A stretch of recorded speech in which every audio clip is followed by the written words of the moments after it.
Have you ever found yourself caught in an endless loop, a relentless pursuit of something more, that next achievement, that new possession, that perfect relationship, that elusive feeling of finally Zen making it? You reach one peak, and for a fleeting moment, there's a sense of satisfaction, perhaps even a brief, intoxicating high. But then, almost inevitably, the feeling fades. The horizon simply recedes, revealing yet another peak, another desire, another gnawing sense of incompleteness. It's like an itch you can't quite scratch, a thirst that's never truly quenched. You tell yourself, once I get this, then I'll be happy. Once that happens, then I'll finally be at peace. But does that moment of ultimate, lasting contentment ever truly arrive? Or does each fulfilled desire merely plant the seeds for a dozen new ones, each promising a finality that never materializes? This isn't a personal failing, a unique flaw in your character. This is a fundamental aspect of the human condition, a cycle as old as consciousness itself. And if you're tired of running, tired of the constant striving, tired of the subtle but persistent hum of dissatisfaction that underscores even your best moments, then perhaps it's time to look this mechanism squarely in the face.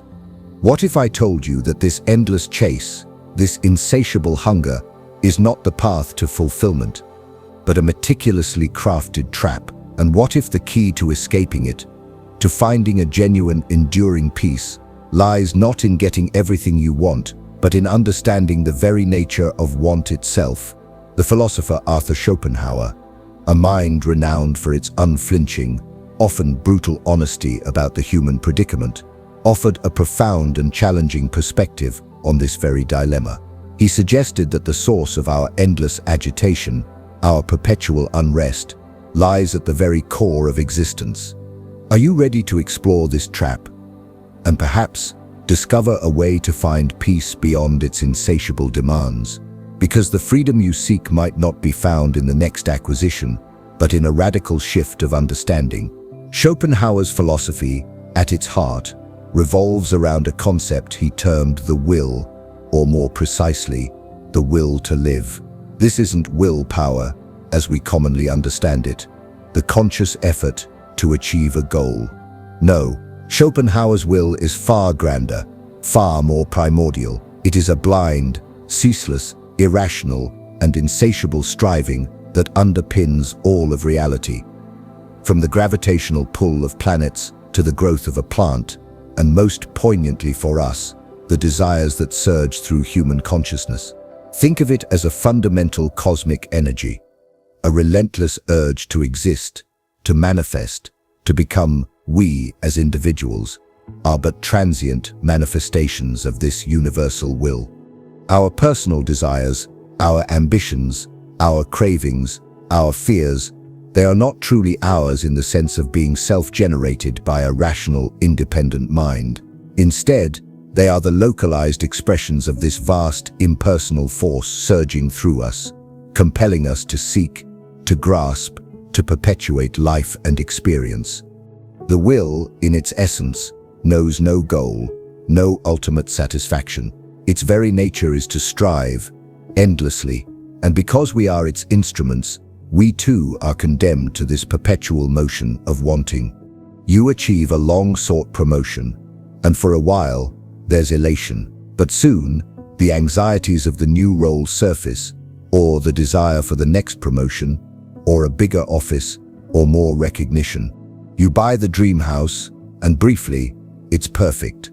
Then comes the upkeep, the mortgage, the desire for better furniture, or the realization that the neighbors are noisy.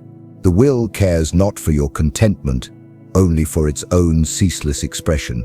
It's like pouring water into a sieve. No matter how much you pour, the vessel never fills. This inherent nature of the will, this endless striving, is precisely why Schopenhauer identified it as the root of all suffering. If desire is the engine of existence, then suffering is its unavoidable exhaust. Consider the mechanics of it. To desire something is to acknowledge a lack, a deficiency. You want what you do not have, And this state of not having, if the desire is strong enough, is intrinsically painful. It's a tension, an unease, a sense of incompleteness. This is the first horn of the dilemma. But what happens when a desire is fulfilled? Schopenhauer, with his characteristic pessimism, argued that even this is no true escape. The satisfaction is invariably fleeting. The tension of wanting might momentarily dissolve, but it's quickly replaced by one of two states.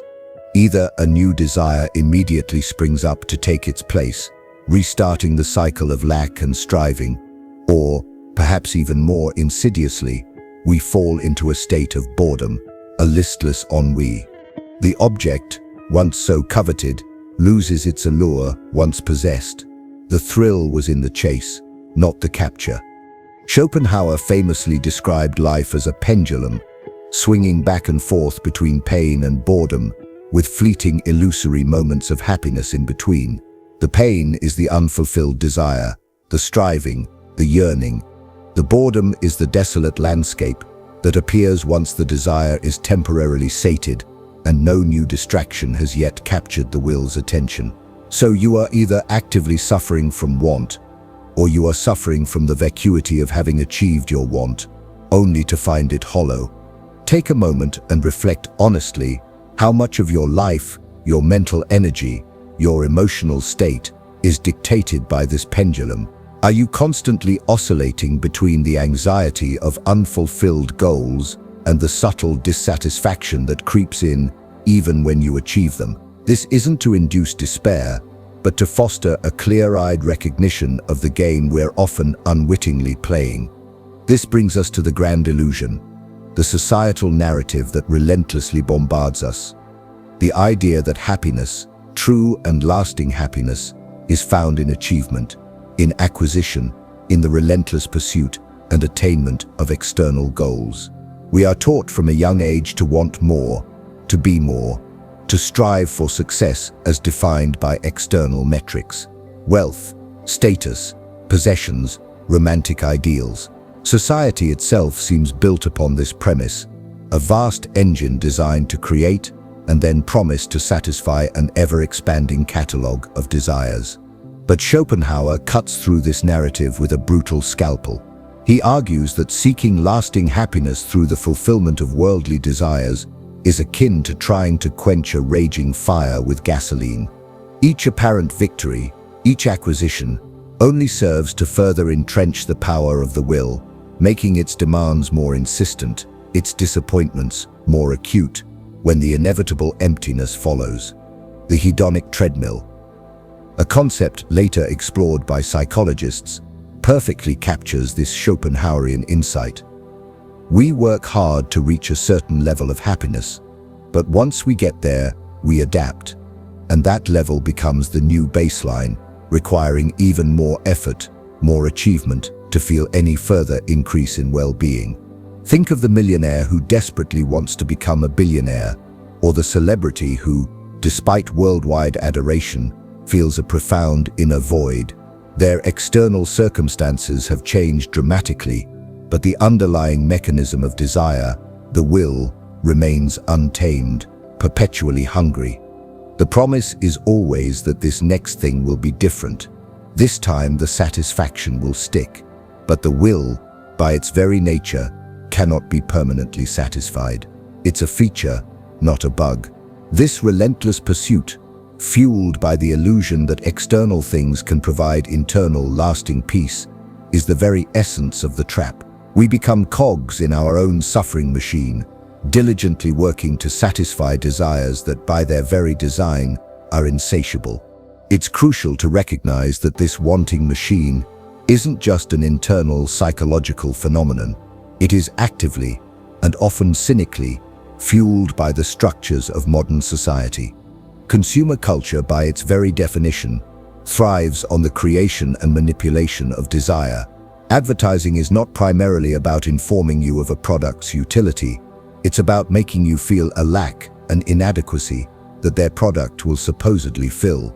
Social media platforms, with their curated highlight reels of others' seemingly perfect lives, are powerful engines for social comparison, and the generation of new desires for experiences, possessions, lifestyles, even appearances.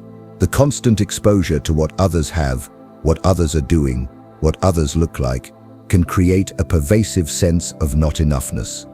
The economic system itself, in many ways, relies on this perpetual motion of wanting and consuming.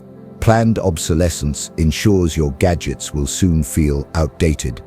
Fashion cycles dictate that your wardrobe is never truly complete. And the relentless marketing of novelty convinces you that happiness is just one purchase away. We are conditioned to believe that our value is tied to what we own, what we achieve, how we appear. This external validation becomes a powerful driver of desire, trapping us in a cycle of seeking approval and status through means that can never truly satisfy the deeper yearning for peace and self-acceptance. The pressure is immense to keep up, to compete, to acquire, to display, to step off this treadmill. To question the relentless pursuit of more is to go against a powerful societal current. It requires a conscious act of rebellion against a system that profits from our dissatisfaction. Schopenhauer saw this societal amplification of the will's demands as a further layer of suffering, an external imposition on an already fraught internal condition. So, if the will is this relentless, insatiable force, and desire its primary manifestation, leading to suffering, are we doomed to a life of perpetual torment or bleak resignation? Arthur Schopenhauer, despite his reputation for pessimism, did offer paths, not necessarily to happiness in the conventional gleeful sense, but to a kind of peace, a temporary or even more lasting alleviation from the will's tyranny. One of the most accessible of these paths is through aesthetic contemplation. When we immerse ourselves in the experience of art, music, or the profound beauty of nature, something remarkable can happen. For a moment, the clamor of our personal desires, our anxieties, our ego-driven strivings can fall silent. In genuine aesthetic absorption, we cease to be merely an individual, a bundle of needs and wants, and become a pure, will-less subject of knowledge. We are no longer asking what this beautiful sunset, this moving symphony, or this profound painting can do for us, how it can serve our desires. Instead, we are simply contemplating it for its own sake, lost in its form, its harmony, its truth. In these moments, the will is temporarily stilled, and we experience a profound sense of relief, a taste of liberation. Think of the last time you were utterly captivated by a piece of music, a breathtaking landscape, or a compelling work of art. Did your worries, your to-do lists, your cravings momentarily vanish? That, for Schopenhauer, is a glimpse of what it means to escape the will's relentless grip. This isn't about passively consuming entertainment. It's about actively engaging with beauty in a way that transcends the self. Another crucial path Schopenhauer identified is compassion, or Mitleid in German, which translates more accurately to suffering with. This isn't mere pity, which can often carry a sense of superiority. True compassion for Schopenhauer arises from a profound metaphysical insight, the recognition that the same underlying will that causes my suffering is the very same will that causes the suffering of all beings. The boundaries of the ego, the principium individuation is principle of individuation that makes us feel separate and distinct, begin to dissolve when we truly see the universality of suffering. When you witness another's pain, not with detached sympathy, but with a deep understanding that their struggle is, at its core, your struggle, then your own egoistic concerns, your personal desires, naturally diminish in their urgency. In identifying with the suffering of others, the focus shifts from my wants, my pains, to the shared human, and indeed animal, condition. This compassionate recognition, Schopenhauer believed, is the basis of all true morality. It moves us beyond the purely self-interested calculations of the ego and connects us to a larger reality. By feeling for others, by acting to alleviate their suffering, we are in a sense alleviating the suffering of the will within ourselves. or at least loosening its tight, selfish grip. This isn't about seeking a reward or feeling virtuous. It's a direct, almost intuitive response to recognizing the shared fabric of existence and its inherent suffering. This focus on the suffering of others naturally pulls attention away from the incessant demands of one's own desires. The most radical, and for many, the most challenging path Schopenhauer proposed for quieting the will is asceticism, or the conscious denial of the will. This involves a deliberate turning away from the gratification of desires, a voluntary embrace of renunciation. If the will thrives on satisfaction, then the path to starving it, to ultimately negating it, lies in systematically refusing to feed its appetites. This isn't about self-punishment for its own sake, but a profound attempt to achieve a state of tranquil indifference to the lures of the world. Historically, this has taken forms like monasticism, vows of poverty, celibacy, and fasting. The ascetic actively seeks to dismantle the ego's attachments and cravings, recognizing that every desire satisfied only strengthens the will's dominion.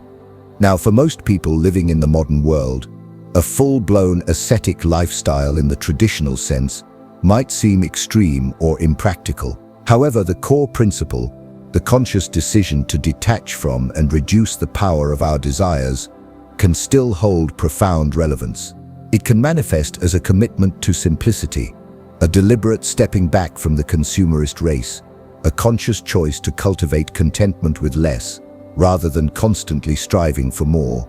It's about recognizing the patterns of desire as they arise and choosing not to be swept away by them, choosing not to identify with them so strongly. This path requires immense self-awareness and a deep conviction that the peace found in non-striving is ultimately more valuable than the fleeting pleasures of satisfied wants. It's the ultimate rebellion against the will to live, a conscious decision to move towards a state of serene detachment, where the pendulum between pain and boredom finally comes to rest. So how do we translate these profound, sometimes daunting, Schopenhauerian insights into practical strategies for finding peace beyond want in our daily lives? It begins with cultivating a different relationship with our own minds and the desires that constantly parade through them. Mindfulness and presence are invaluable tools here. By learning to observe our thoughts and desires without immediate judgment or identification, we create a space between the impulse and our reaction to it. When a craving arises for a new gadget, for validation, for a particular outcome, instead of instantly being consumed by it, we can simply note it. There is a desire for X. This act of observation, of bringing non-judgmental awareness to the contents of our consciousness, helps to loosen their grip. It connects to Schopenhauer's aesthetic contemplation, where we become a pure, will-less subject of knowledge, even if the object of contemplation is our own inner landscape. Being fully present in the current moment also naturally reduces the mind's tendency to fret about future wants or ruminate on past dissatisfactions. The will thrives in the realms of past and future. Presence anchors us in the now, where its power is often diminished. Another powerful antidote to the poison of endless desire is the practice of gratitude. The wanting mind is, by definition, focused on what is lacking. Gratitude deliberately shifts this focus to what is already present, to the abundance that already exists in our lives, however small it may seem. It's not about pretending everything is perfect, but about consciously acknowledging and appreciating the good that is. When you actively cultivate a sense of thankfulness for your health, your relationships, a roof over your head, a moment of beauty, you are actively countering the narrative of insufficiency that the will constantly whispers. This isn't about suppressing desire, but about balancing its pull with an appreciation for the existing state of affairs. This practice can slowly retrain the mind, making it less susceptible to the illusion that happiness is always just around the next corner, dependent on the next acquisition. It fosters a sense of contentment that is not contingent on external circumstances constantly improving or desires being met. The principles of voluntary simplicity or minimalism also align beautifully with the Schopenhauerian project of taming the will. This isn't about enforced deprivation, but a conscious, joyful choosing of less clutter, fewer possessions, fewer commitments, less chasing after the superficial. By deliberately reducing the sheer volume of things we desire and acquire, we reduce the fuel for the will. We begin to realize how many of our needs are actually manufactured wants, often imposed by societal pressures or marketing. Living more simply frees up not just physical space, but mental and emotional energy that was previously consumed by the pursuit, maintenance, and anxiety associated with possessions and an overly complicated life.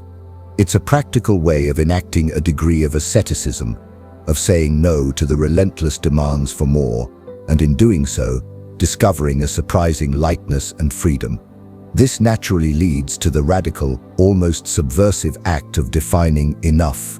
In a culture that constantly preaches more, to consciously decide what constitutes sufficiency for you in terms of possessions, income, achievements, is a profound step towards peace. It means drawing a line in the sand, telling the will, this far and no further is necessary for my well-being.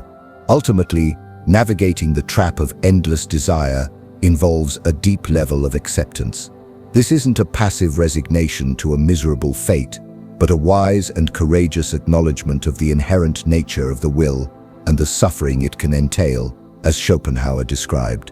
It means accepting that desires will continue to arise, that moments of dissatisfaction are part of the human experience, without being completely overwhelmed or defined by them. Paradoxically, by accepting the reality of suffering and the ceaseless nature of some level of desire, we can reduce our resistance to it, and thereby reduce a significant layer of the suffering itself, the suffering about suffering, the frustration that things aren't always pleasant or easy. This acceptance can pave the way for a profound detachment, which is not to be confused with cold indifference or a lack of care. Detachment in this context means loosening the ego's desperate grip on outcomes, on specific desires being fulfilled in specific ways. It's the ability to pursue goals, to engage with life, but without your entire sense of well-being being contingent on achieving those desires exactly as you envision them. It's wanting without needing, acting without being enslaved by the fruits of your actions. This allows for a certain equanimity, a stability of mind that isn't constantly rocked by the ups and downs of fortune and the fulfillment or frustration of desires. At the core of this struggle with endless desire lies the ego, that sense of I that identifies so strongly with its wants, its achievements, its possessions, its pains. I want this, I need that, I must have this to be happy. My life is ruined if I don't get that. The ego thrives on differentiation, on possession, on control. It is the localized, self-conscious focal point of the will's striving. Therefore, any true movement towards peace beyond want necessitates a gentle but firm confrontation with this ego. This means observing its machinations, its constant craving for validation, its fear of insignificance, its attachment to specific identities and outcomes. Schopenhauer's emphasis on compassion as a way to see beyond the principle of individuation directly addresses this. When we recognize the shared suffering and the interconnectedness of all beings, the fierce, protective boundaries of our own individual ego begin to soften. We see that my desires are not so unique, not so all-important in the grand scheme of things. The spiritual traditions of the East, which deeply influenced Schopenhauer, also speak extensively about the illusion of the separate self and the suffering that arises from this illusion. By de-identifying from the incessant chatter of the ego and its endless list of demands, we create space for a quieter, more observing consciousness to emerge, one that is less easily hooked by every passing desire. This isn't about destroying the ego, which is a necessary functional tool, but about dethroning it from its position as the absolute tyrant of our inner world. One might pause here and consider a potential paradox. If the will is this blind, striving force, and our conscious efforts to find peace involve a kind of willing, aren't we just using the will to fight the will? Schopenhauer himself acknowledged this subtle point. The denial of the will to live is not another manifestation of the blind will, but rather arises from a profound knowledge of the will's nature. It's as if consciousness, having arisen from the will, can achieve a level of insight where it sees the futility and suffering inherent in its own source, and then makes a conscious, reasoned choice to turn against its dictates. It's a higher-order awareness, a form of self-knowledge that allows for this seemingly paradoxical move. It's not the blind will seeking more, but a clear-seeing consciousness seeking peace through the cessation of that blind striving. This is perhaps the ultimate triumph of knowledge over blind impulse, where the enlightened intellect, understanding the game, chooses to no longer play by the will's rules. It's a testament to the human capacity for self-reflection and the potential, however difficult, for a kind of liberation born from deep understanding. The trap of endless desire, as illuminated by Schopenhauer, is a profound and often uncomfortable truth about the human condition. We are in many ways wired to want, to strive, to seek. Yet, this very wiring, if unchecked and unexamined, becomes the primary source of our dissatisfaction and suffering, a relentless pendulum swinging between the pain of unfulfilled longing and the desolate plains of boredom. But the recognition of this trap is the first crucial step towards disarming it. Peace, genuine and enduring peace, is unlikely to be found in the endless acquisition of more or the fleeting satisfaction of yet another conquered desire.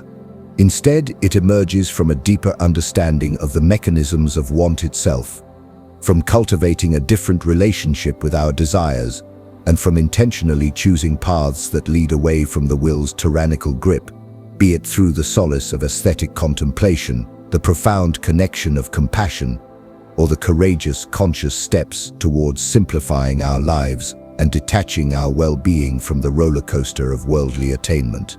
Schopenhauer's vision is stark, yes, but it is also strangely liberating. By facing the often unacknowledged truth of our inherent restlessness, we are empowered to seek solutions that go beyond the superficial, to cultivate an inner sanctuary that is not so easily swayed by the winds of wanting. The choice, as always, remains with you. Will you continue to chase the ever-receding horizon, or will you begin the inner work of finding peace right where you are, beyond the clamor of endless want? What desires are currently driving you, and how much of your peace is tied to their fulfillment? Take a moment, truly, to reflect on that. Where in your life can you introduce a small measure of detachment, a little more gratitude, or a conscious pause before succumbing to the next wave of wanting? The journey beyond the trap of desire is not a race, but a gradual unfolding of awareness. Share your thoughts and reflections in the comments below. How does this Schopenhauerian perspective resonate with your own experience of desire and the search for peace? Your insights are valuable, not just to me, but to everyone on this path. And if this exploration has sparked something within you, a desire for deeper understanding and a more conscious way of living, then consider subscribing and joining this community. There is so much more to uncover together as we navigate the complexities of the human mind and spirit.